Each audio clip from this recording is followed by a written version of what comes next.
And neither do the subs. He doesn't know. Oh, wow. This is kind. Someone's got to tell him.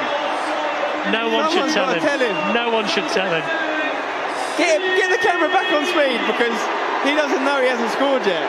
He doesn't know, and I can't wait to see his face when he finds out. Oh, Look! He's taking his shirt off. The ref is in trouble. Clattenburg, get protection on Clattenburg ASAP. Seriously, we need to protect Mark. He's a national treasure.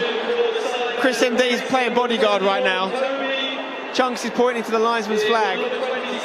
Speed, I hate to break it to you, mate. You probably could have scored that if you just held back a little bit. It was a very good finish. Yeah, it was a great finish, to be fair. If you have speed, you don't need to be offside, mate. Come on, common sense. After the game, this assistant referee needs to run, because Speed is coming for him. He's getting yellowed by his own teammate here. Chunks showing him a card. What's Speed going to do with this? I think he's going to book the ref here. Clattenburg's running away!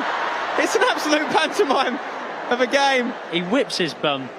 I'm telling you, it's just great to see. There's no way I'd get away with whipping a referee.